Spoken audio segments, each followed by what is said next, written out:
There exists a photograph that for more than a century has defied logic, disturbed brilliant minds, and fueled nightmares. An image captured in 1880 showing something seemingly impossible. A man sitting calmly beside the severed head of his own daughter. There is no blood, no apparent violence, just a serene father dressed in his finest Victorian attire, posing next to a female head that appears to float in the air with open eyes and an expression that oscillates between peace and horror. The London of 1880 was a city of brutal contrasts. While the Victorian elite enjoyed the fruits of the Industrial Revolution in their Belgravia and Mayfair mansions, entire families languished in the working-class neighborhoods of Whitechapel and Bermoney, struggling to survive in deplorable conditions. The streets were covered by a thick fog that mixed industrial smoke with the dampness of the Thames, creating a perpetually somber atmosphere that seemed to foretell tragedies. It was an era where death was a constant companion of the working classes, where children died of easily curable diseases, and where life expectancy rarely exceeded 40 years. It was in this scenario of social despair that one of the most disturbing collaborations between father and daughter in the history of photography was born. A partnership that began in the misery of fifth-rate theaters and culminated in the creation of one of the most unsettling images ever recorded by a camera lens. Ernest Whitaker was not a man destined for fame. Born in 1834 in the industrial suburbs of Manchester, he grew up breathing smoke from textile factories and dreaming of something greater than the chimneys that dominated the horizon of his childhood. His father had died in a factory accident when Ernest was only 12 years old, leaving the family in absolute poverty. His mother, a fragile and religious woman, tried to keep him on the right path, but the need for survival spoke louder than moral teachings. Ernest developed from an early age a morbid fascination with death. Perhaps it was a consequence of having witnessed so many losses in his youth. Or perhaps it was something deeper and inexplicable in his personality. He spent hours in local cemeteries studying the tombstones, imagining the stories behind each name engraved in stone. This obsession led him to develop a peculiar interest in Gothic literature and theatrical plays that explored macabre themes. His face was marked by the deep lines of someone who knew hunger intimately and prolongedly. His gray eyes, small and penetrating, carried the weight of decades of disillusionment, and a sharp intelligence that had never found an appropriate outlet. His hands, calloused from years of manual labor, trembled slightly when he was nervous. A tic he developed after starting to drink to forget life's difficulties. His posture was slightly hunched, as if carrying an invisible weight on his shoulders, and his voice had a hoarse quality that suggested years of shouting in noisy environments. When Ernest was 24 years old, he met Mary Fletcher, a young seamstress who worked in one of Manchester's many textile factories. Mary was a woman of singular beauty with wavy brown hair and green eyes that shone with natural intelligence. She had grown up in a family slightly more affluent than Ernest's, but the premature death of her parents had forced her to work since she was 14 years old. The couple married in a small ceremony in 1857, and Mary became pregnant soon after. Elizabeth Whitaker was born in 1858 during one of the harshest winters Manchester had ever witnessed. From the moment she first opened her eyes, it was clear she had inherited striking characteristics from both parents, but in an amplified and almost supernatural way. She possessed the intensity of Ernest's gaze, but combined with an ethereal beauty reminiscent of her mother, creating a combination that was simultaneously attractive and disturbing. Mary died of tuberculosis when Elizabeth was only 3 years old, leaving father and daughter alone in a world that showed no mercy to the helpless. Ernest, devastated by the loss and without skills to care for a small child, initially considered giving her up to an orphanage, but something in the way Elizabeth looked at him with those intense blue eyes that seemed to understand much more than a child her age should made him change his mind. It was during these first years of mourning that Ernest discovered that Elizabeth possessed a natural and almost disturbing talent for performance. At 4 years old, she could perfectly imitate the expressions and mannerisms of people she had only briefly observed.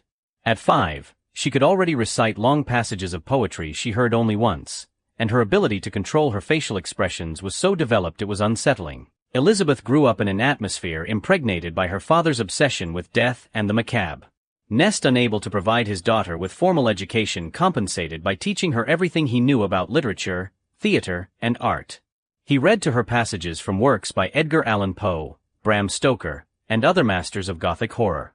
She absorbed these stories with disturbing ease, often asking to hear again the darkest and most violent passages. At 6 years old, Elizabeth already demonstrated an almost supernatural ability to interpret extreme emotional states. She could go from the most radiant joy to the deepest melancholy in a matter of seconds, and her ability to control even her breathing and heartbeat was so developed that Ernest began to question whether there was something supernatural about his daughter. When Elizabeth turned 8, Ernest made the decision that would change the course of their lives. They would move to London to try their luck in the theatrical world. Manchester had become too small for their ambitions, and he believed the capital would offer opportunities that an industrial city could not provide. They sold the few belongings they possessed, took a train to London, and settled in a sordid boarding house in Whitechapel, the same neighborhood that years later would become infamous for the crimes of Jack the Ripper. The London that received them in 1866 was a metropolis in constant transformation. The city was expanding rapidly, swallowing neighboring villages and growing at a rate that infrastructure could not keep up with. The streets were labyrinths of mud, sewage and smoke, where elegant carriages shared space with street vendors, prostitutes, thieves, and an infinity of desperate people trying to survive. The East End, where Ernest and Elizabeth established themselves, was particularly brutal. It was a region where the law had little influence, where violence was daily, and where people disappeared without leaving traces. The boarding houses were overcrowded, unhealthy, and frequently served as hideouts for criminals. It was in this hostile environment that father and daughter began their artistic journey. Ernest initially tried to get work as a writer or theatrical director, but quickly discovered that the London theatrical world was dominated by family connections, money, and political influence. 3 things he definitely did not possess. After months of rejections, he was forced to accept that his only chance to enter this world would be through the back door, offering cheap entertainment to the lower classes. This is how father and daughter began their journey in London's theatrical underworld. Presenting small acts in smoky taverns, dimly lit brothel, and decadent dance halls. Ernest wrote short scripts, generally variations on classic themes like Romeo and Juliet or Hamlet, but adapted for audiences who preferred explicit violence and exaggerated emotions to literary subtleties. Elizabeth, even though still a child, demonstrated a disturbing talent for interpreting adult characters in extreme situations. She could cry convincingly, simulate fainting that seemed real, and most impressively could control her breathing so precisely that she could simulate death for long periods without anyone noticing she was faking. But success in Victorian theatre required much more than raw talent. It required social connections, financial investment, and above all, luck.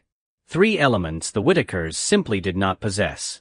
They specialized in one-act plays, small melodramatic dramas that could be presented anywhere with minimal scenery and costumes. 4 years, they lived this precarious and unstable way, moving from boarding house to boarding house, always one payment away from the street. Ernest developed increasingly elaborate and macabre scripts exploring themes like suicide, murder, madness, and revenge from beyond the grave. Elizabeth interpreted these scripts with a passion and realism that frequently frightened audiences who left the spectacles disturbed but unable to forget what they had witnessed. Ernest began to realize that Elizabeth's true strength was not in the interpretation of living characters, but in her almost supernatural ability to simulate death. She could remain completely motionless for periods of up to 20 minutes, controlling her breathing imperceptibly and assuming a bodily rigidity that perfectly imitated rigor mortis. Her eyes, when she assumed this state, acquired a glazed and distant quality that was genuinely disturbing. This peculiar ability coincided with a significant change in Victorian society, the emergence of photography as popular and accessible art. The 1870s marked the period when photography ceased to be an exclusive luxury of the aristocracy and became something the emerging middle class could afford. Photographic studios began to multiply through the streets of London, offering family portraits, wedding photographs, and more somberly, post-mortem portraits. The practice of post-mortem photography was widely accepted and even encouraged in Victorian society. It was common to photograph recently deceased loved ones as a way to preserve their memory, especially in the case of children who died before the family had resources to commission a portrait. These portraits were often the only images families possessed of their loved ones and were treated as sacred relics. Ernest, always attentive to business opportunities, realized that Elizabeth's peculiar abilities could be transferred to this new artistic medium. He began to obsessively study the photographic techniques of the era, spending his last coins on technical manuals, used equipment, and classes with experienced photographers. He discovered that photography was as much art as science, requiring deep knowledge of chemistry, physics, and aesthetics. Photography in the 1870s was a complex and time-consuming process. Cameras were enormous wooden structures that required robust tripods. Photographic plates needed to be manually prepared with light-sensitive chemicals, and exposure time could vary from a few seconds to several minutes depending on lighting conditions. A simple movement during exposure resulted in blurred and unusable images. Ernest saw a niche opportunity in this growing market. If Elizabeth could interpret a dead person convincingly in theater, why not in photography? He began to develop an ambitious plan to offer staged post-mortem portrait services to families who couldn't afford to pay for traditional services from specialized photographers or for those who had lost loved ones before having the opportunity to photograph them. The concept was technically viable but ethically questionable. Ernest argued he was offering consolation to bereaved families, providing them with a final image of their loved ones. In practice, he was exploiting others' grief to make money, using his daughter's talents in a way many would consider inappropriate, if not immoral. The first experiments were disastrous. Ernest discovered that photographing a living person simulating death was much more complicated than he had imagined. The lighting needed to be perfect to create the appropriate cadaveric palette. The body position needed to be anatomically convincing, and Elizabeth needed to maintain the pose for long periods without the slightest movement. After months of frustrated attempts and money wasted on photographic materials, Ernest finally managed to produce some convincing images. Elizabeth, dressed in funeral clothes and positioned as if she were on her deathbed, could create portraits that were disturbingly realistic. The photographs were technically perfect, but there was something in them that caused discomfort even in Ernest, who knew exactly how they had been created. The initial business was a complete commercial failure. Families seeking post-mortem photography services wanted real images of their loved ones, not staged ones. Many clients were offended when they discovered Ernest was offering fake photographs, and some even threatened him physically. The Whitaker's reputation in the more respectable circles of London society was completely destroyed. But Ernest was not a man who gave up easily. Instead of abandoning photography, he decided to deepen his technical knowledge and explore more artistic possibilities of the medium. He began to experiment with advanced techniques like multiple exposures, negative manipulation, use of mirrors to create unusual visual effects, and other innovations that were being born along with photographic art. It was during these experiments that Elizabeth made a suggestion that would change their lives forever.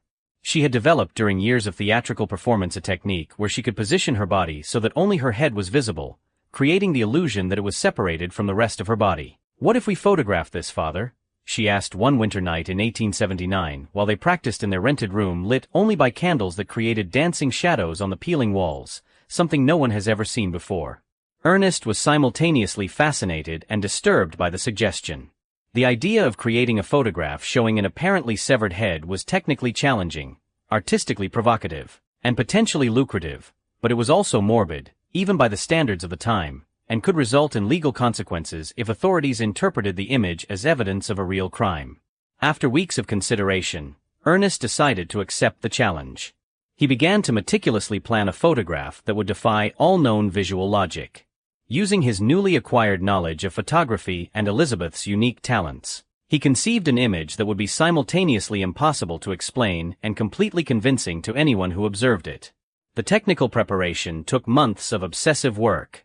Ernest built a complex apparatus using mirrors positioned at precise angles, black velvet fabrics that completely absorbed light and became invisible in photographs of the era, and an elaborate wooden structure that would allow Elizabeth to position her head in a seemingly impossible way. Each element of the apparatus was tested and adjusted repeatedly until achieving the necessary technical perfection.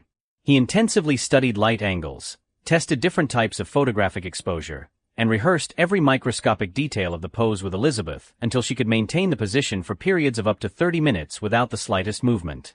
Elizabeth in turn developed breathing and muscle control techniques that allowed her to assume an almost catatonic state when necessary.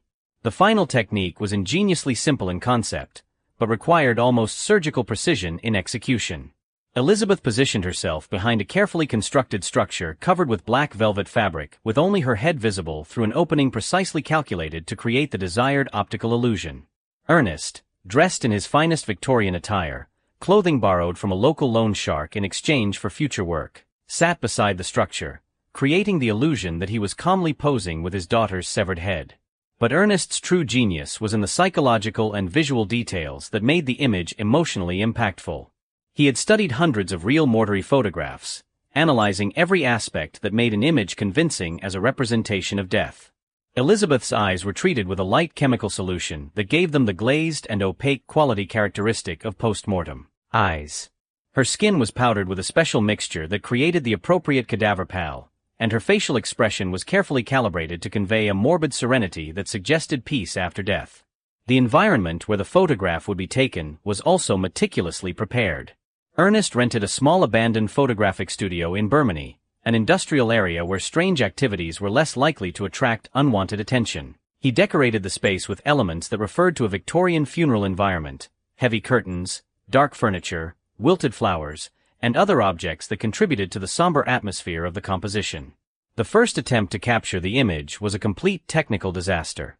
The exposure lasted too long, and Elizabeth, despite all her preparation, moved slightly during the process, creating a blurred and unusable image. Ernest was furious. Not with Elizabeth, but with himself, for not having foreseen all the variables involved in the process. The second attempt failed for a completely different reason. The lighting was not balanced correctly, causing shadows to reveal aspects of the trick that should remain hidden. Ernest spent an entire week recalculating the light angles, testing different positions for the gas lamps, and adjusting the camera position to eliminate any visual evidence of the apparatus sustaining the illusion. It was only on the fifth attempt, performed on a foggy March night in 1880, after meticulous adjustments to every microscopic aspect of the composition, that they finally managed to capture the image that would make them simultaneously famous and infamous. The exposure process lasted exactly 15 minutes, during which Elizabeth remained absolutely motionless, controlling her breathing almost imperceptibly, while Ernest remained seated in his pose, occasionally adjusting small details of the composition. When Ernest finally revealed the photograph in his improvised laboratory using chemicals he had purchased with money borrowed from local loan sharks, both remained silent for long minutes. The image was not only technically perfect, but disturbingly convincing on levels that not even Nest had anticipated. Even knowing exactly how it had been created, Elizabeth felt a deep chill looking at her own severed head. The photograph possessed an almost supernatural quality, as if they had managed to capture something genuinely impossible and terrible. The visual composition was masterful in its disturbing simplicity. Ernest appeared seated in a relaxed posture, impeccably dressed, with a serene expression that dramatically contrasted with the implicit horror of the situation. Beside him, Elizabeth's head seemed to float in the air, her eyes open, but with that glazed quality characteristic of death, her skin pale as marble, her expression conveying a morbid peace that was simultaneously beautiful and terrifying. Ernest instinctively knew he had created something extraordinary, but had no idea how to present it to the world without risking devastating legal or social consequences. He decided to begin cautiously, showing the photograph initially, only to some close acquaintances in the establishments where they usually performed. The reaction was immediate, intense, and completely unpredictable. Some people were mesmerized by the image, unable to look away even when clearly disturbed by what they were seeing. Others ran out of the location, often vomiting from terror and disgust. There were documented cases of people who fainted instantly upon seeing the photograph, and at least 3 individuals suffered what doctors of the era described as nervous attacks after being exposed to the image.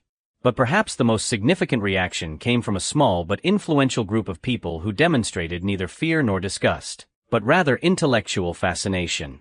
These individuals, generally artists, writers or intellectuals, saw in the photograph something that transcended its purely macabre aspect. They perceived a profound artistic quality, a visual exploration of themes like mortality, family, and the nature of reality itself. News of the impossible photograph began to spread through London's artistic and intellectual circles through an informal network of gossip, correspondence, and meetings in literary salons. In an era where photography was still viewed with a mixture of scientific fascination and superstitious distrust, an image that completely defied available visual logic caused a sensation in the capital's most sophisticated cultural circles. Ernest began to receive unexpected visits at his boarding house. Established photographers appeared at his door, offering considerable sums for the secret of how the image had been created. Visual artists wanted to study the composition. Scientists from the Royal Society requested permission to technically analyze the photograph, trying to decipher the methods used in its creation. Even representatives from sensationalist newspapers appeared regularly, offering money for exclusive interviews. What no one could satisfactorily explain was exactly how the photograph had been created using the technologies available at the time. Photography in the 1880s did not allow sophisticated image manipulations like overlays or convincing montages. Multiple exposures were technically possible, but extremely difficult to execute with the precision necessary to create such a perfect illusion. Most experts who examined the image concluded, based on available technical evidence, that it must be genuine. This conclusion inevitably led to even more sinister and disturbing speculations. If the photograph was real, as all experts seem to agree, then Ernest had effectively posed with his own daughter's severed head. Theories about what could have happened to Elizabeth began to multiply and become increasingly elaborate and horrendous. Rumors began to circulate about Ernest having murdered Elizabeth in a fit of artistic madness driven by an obsessive desire to create the perfect photograph. Others suggested that Elizabeth had died of natural causes, perhaps tuberculosis or another common disease of the era, and Ernest had taken the macabre opportunity to create his masterpiece using his daughter's corpse. Even more elaborate theories proposed that Ernest was involved with secret societies practicing satanic rituals, and that the photograph was evidence of a ritual sacrifice. Speculations became even more intense when people began to notice that no one had seen Elizabeth alive since. The photograph began circulating through London's artistic circles. Ernest, when directly questioned about his daughter's whereabouts, gave evasive and contradictory answers that only fueled more suspicions. Sometimes he said she was visiting relatives in the English countryside. Other times he claimed she had married and moved to another country. The truth, as frequently happens, was much more mundane and less dramatic than the conspiracy theories spreading through the city. Elizabeth was perfectly alive and healthy, but had assumed a completely false identity and moved to a different neighborhood of London, where no one knew her or suspected her true identity. Ernest's original plan was relatively simple. Keep Elizabeth hidden until initial interest in the photograph diminished. Then publicly reveal the trick and try to capitalize on the newly acquired fame by offering demonstrations of the technique or specialized photographic services. It was a primitive marketing strategy but potentially lucrative in an era when sensationalist entertainment was highly valued. Elizabeth, living under the false identity of Emma Crawford, managed to get work as a governess in a respectable house in Kensington, using her theatrical skills developed over the years to maintain her new persona convincingly. She had dyed her hair brown, changed her way of dressing, and even altered her way of speaking, adopting a slightly Irish accent she had learned by observing other governesses. But interest in the photograph did not diminish, as Nest had expected. On the contrary, the image became a growing obsession for collectors of Victorian curiosities, avant-garde artists and intellectuals fascinated by the macabre. Copies of the photograph began to circulate in aristocratic salons of Belgravia and Mayfair, where they became the center of heated philosophical debates about the nature of art, death, reality, and human perception.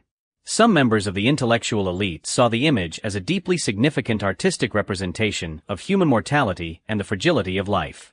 They interpreted Ernest's serenity as a meditation on the acceptance of death and Elizabeth's peaceful expression as a visual exploration of the transition between life and death. Others saw the photograph as a moral abomination that challenged both the natural order of things and the fundamental Christian values of Victorian society.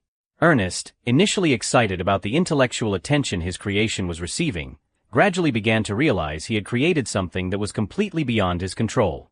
The photograph had taken on a life of its own in London's collective consciousness, and speculations about its origin became increasingly elaborate, sinister, and distant from the reality of how it had been created.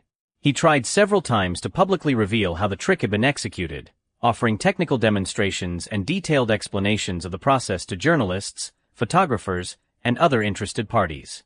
But his revelations were received with widespread skepticism and even hostility. People literally refused to believe his explanations, preferring the more dramatic and macabre theories that had developed around the image. The situation became dramatically complicated when the Metropolitan Police of London, pressured by growing rumors and public suspicions, officially began investigating Ernest on suspicion of homicide. Although there was no body, crime witnesses, or physical evidence of any crime, the photograph itself was considered sufficient circumstantial evidence that something terrible had happened to Elizabeth. Nest was interrogated repeatedly by detectives who specialized in violent crimes. His boarding house was searched from top to bottom by police looking for evidence of violence or mortal remains. He was placed under constant surveillance with undercover detectives observing his movements and daily interactions. The psychological pressure was enormous, and Ernest began to show evident signs of mental deterioration. Elizabeth, observing these events unfold from afar from her position as Emma Crawford, felt simultaneously guilty about her father's situation and proud of the extraordinary artistic impact their collaboration had achieved. But seeing Nest being persecuted and threatened because of an artistic creation in which she had been an equal partner was emotionally destroying her. It was during this period of police persecution and social pressure that Ernest began to develop a genuine and disturbing obsession with death that went far beyond his original artistic interest. The line between his art and his psychological reality began to blur dangerously. He began to frequent cemeteries at strange hours. No longer as an artist studying poses and compositions, but as someone genuinely fascinated by physical decomposition and funeral rituals. Ernest began to study medical treatises on body preservation, embalming manuals and technical texts about the physical aspects of death. He developed a macabre personal library composed of books on anatomy, forensic pathology, and morty practices from different cultures. Neighbors reported seeing him talking to himself in his room for hours, apparently dialoguing with an invisible Elizabeth, discussing technical details about post-mortem photography and theories about the nature of the human soul. His physical appearance began to deteriorate rapidly. Ernest had always been a thin man, but now he was visibly emaciated. His eyes developed a glazed quality similar to that which Elizabeth had simulated in the photograph, and his hands trembled constantly. Not just when he was nervous, but all the time.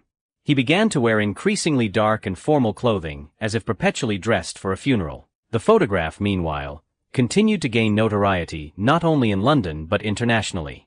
It was exhibited in art exhibitions in Paris where French intellectuals interpreted it as a visual critique of the Victorian bourgeoisie and English moral hypocrisy. In Berlin, emerging psychologists used the image as a case study on the effects of disturbing art on the human psyche. In New York, the photograph was presented in exclusive salons as an example of the macabre sophistication of European Article. Art critics in respectable newspapers wrote entire essays trying to decipher the profound philosophical meaning of the image. Some saw in it a visual representation of Darwinian theory applied to family relations. Others interpreted it as a critique of organized religion and belief in the afterlife. There were even theories suggesting the photograph allegorically represented the death of the British Empire and the end of the Victorian era. Scientists from the Royal Society, meanwhile, proposed increasingly elaborate theories about how the image could have been created using the technologies available at the time. Some suggested Ernest had discovered revolutionary photographic techniques that could have military or industrial applications. Others proposed the photograph was evidence of genuine paranormal phenomena, suggesting Nest had managed to photographically capture something supernatural. In 1882, 2 years after the photograph's creation, Ernest had become an almost legendary figure in artistic circles, not only in London, but throughout Europe. Correspondence regularly arrived from collectors, artists, and curious people from distant countries, offering extraordinary sums for the original photograph or for information about how it had been created. But fame had taken a devastating psychological toll. Ernest was visibly aged far beyond his 48 years. His hair had completely whitened. His posture had become permanently hunched, and his eyes carried a disturbing intensity that made people feel deeply uncomfortable in his presence. He had developed strange habits, such as talking aloud to himself about embalming techniques, obsessively drawing sketches of mortuaries, and visiting shops that sold funeral equipment. Elizabeth, observing her father's progressive mental deterioration from her disguised position, finally made the desperate decision to completely abandon her false identity and appear publicly. On a foggy November morning in 1882, she appeared at the door of the boarding house where Ernest lived, revealing herself to curious neighbors and inevitably to the detectives who still maintained surveillance on him. The revelation that Elizabeth was alive caused a commotion that was even greater and more intense than that created by the original photograph. Sensationalist newspapers published dramatic headlines about the girl who resurrected from the dead and the photographic miracle of Whitechapel. Crowds gathered outside the Whitakers' boarding house, hoping to see the woman whose severed head had become one of the most famous images of the era. Elizabeth, demonstrating the same courage and determination she had shown during years of theatrical performance, decided to give complete public demonstrations of the techniques she and Ernest had developed. She rented a small theater in Suffolk, and for an entire week presented sessions where she explained every aspect of the photographic process, demonstrated how the illusion worked, and even posed for new photographs that clearly showed how the trick was executed. The demonstrations attracted enormous and diverse audiences, including professional photographers, artists, scientists, journalists, and ordinary curious people. Elizabeth patiently explained how the black velvet structure worked, how specific lighting was essential for the effect, and how she had developed the body control techniques necessary to maintain the pose for long periods. The technical revelation caused completely divided reactions in London society. Some people felt deceived and furious, accusing the Whitakers of charlatanism and having emotionally exploited the public with an elaborate lie. They demanded Ernest be prosecuted for fraud or for disturbing the public peace. Other people were genuinely impressed with the technical and artistic ingenuity of the creation, recognizing that the trick, although simple in concept, required extraordinary skills to be executed convincingly. But perhaps the most interesting and intellectually significant reaction came from the photography specialists themselves, who finally managed to understand how an apparently basic technique had succeeded in deceiving so many brilliant minds for more than 2 years.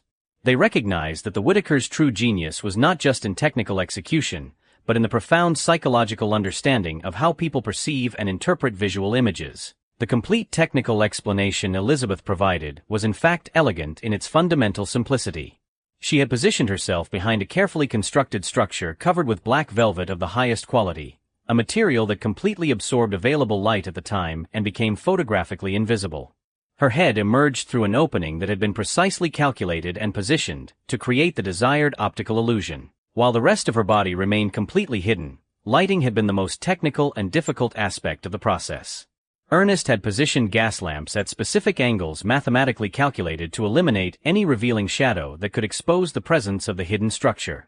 The camera angle had been chosen not only to maximize the visual effect, but also to minimize any perspective distortion that could make the trick obvious to attentive observers. But even with the complete technical explanation being publicly demonstrated, the original photograph maintained its disturbing power and emotional impact.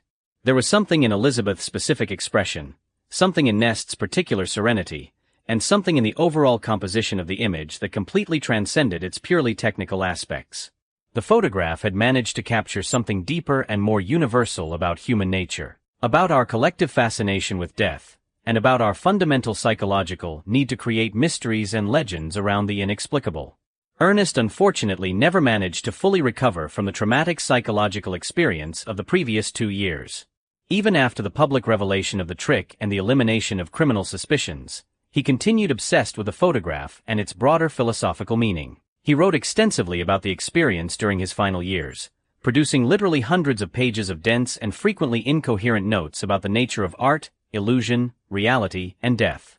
His writings discovered after his death revealed a mind that was simultaneously brilliant and profoundly disturbed by what he had created.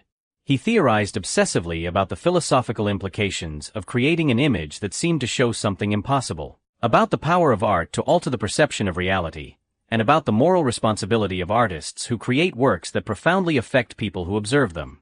Elizabeth, in turn, desperately tried to resume some kind of normal theatrical career, but discovered it was literally impossible to escape the shadow of the infamous photograph.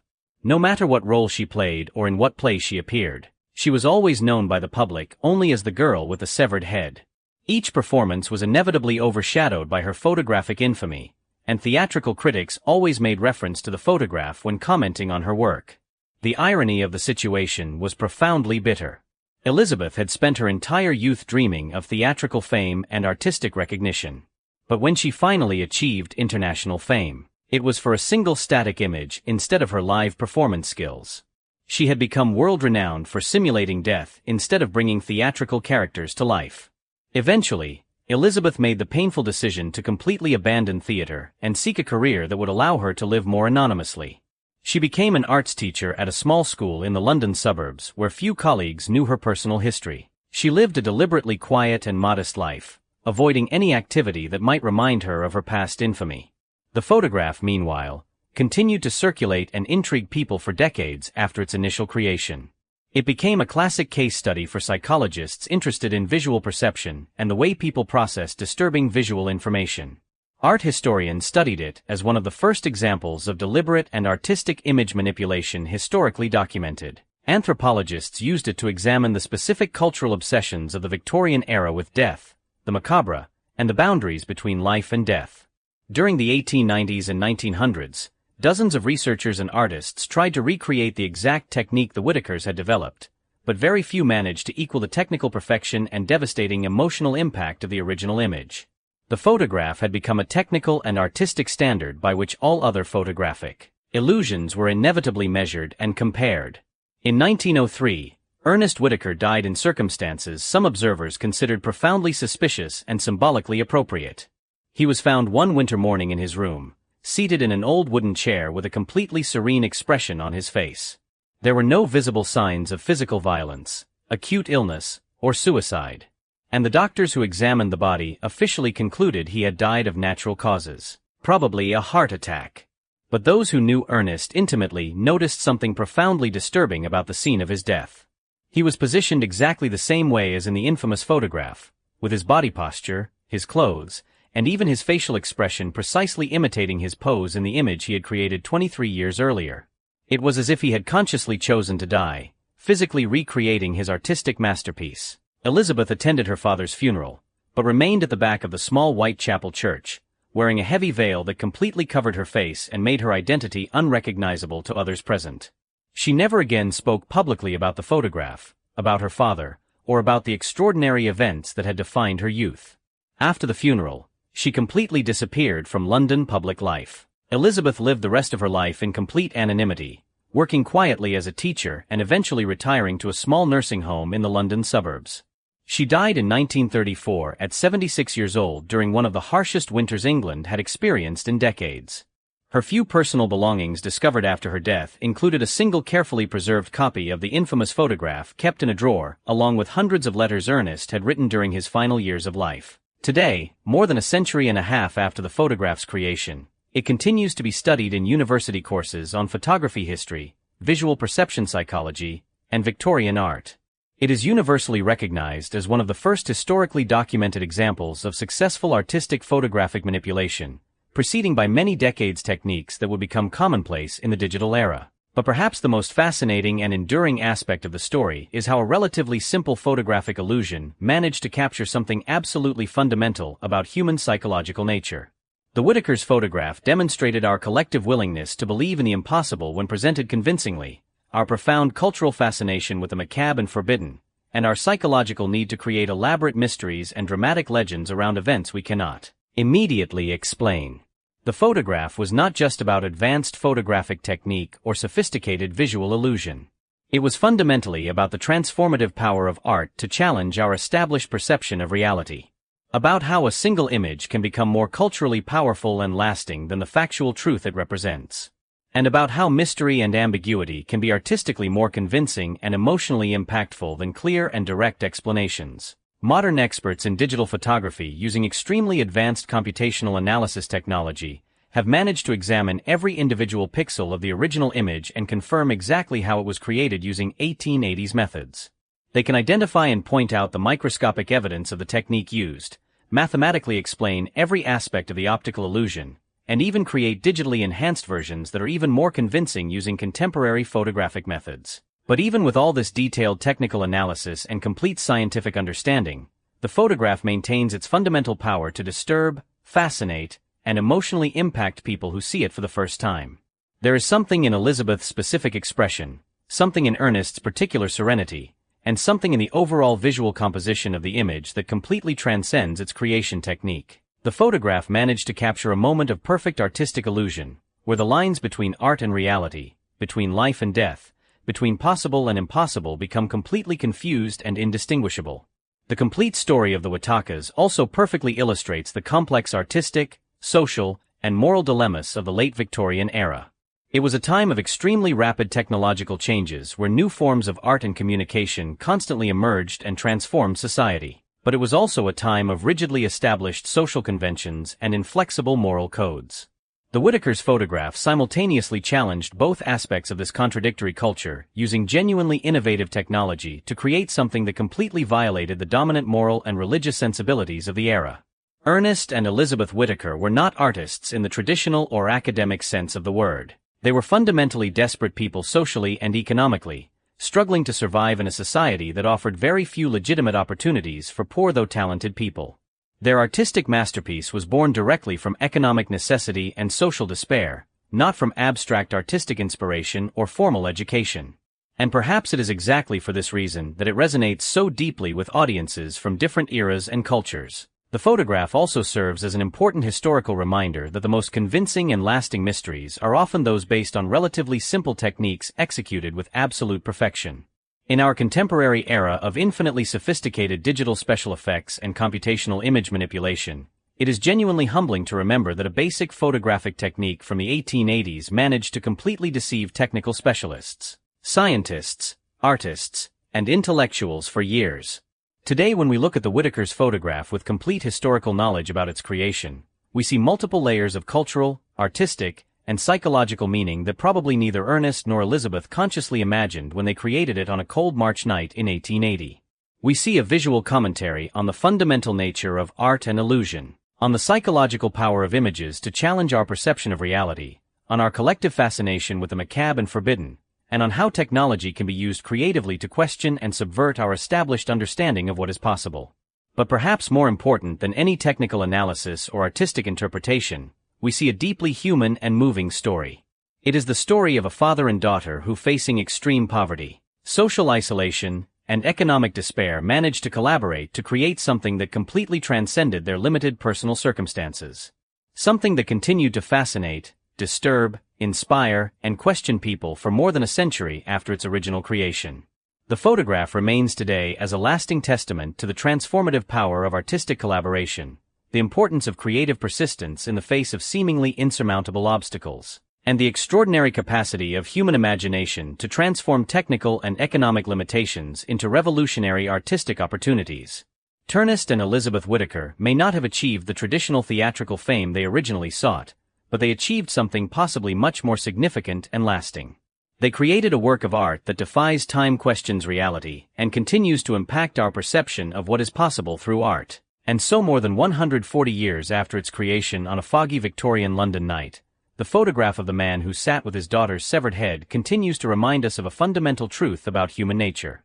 That the most powerful, most lasting, and most transformative art often is born in the most unexpected and unlikely places, created by ordinary people who never imagined they were making history that would endure for generations. If this journey through the dark mysteries of Victorian photography awakened your curiosity about other secrets buried in the forgotten pages of history, if you feel fascination with the boundaries between reality and illusion, between art and deception, subscribe to the channel to discover more extraordinary stories that challenge our understanding of the past and make us question the very nature of the reality we think we know.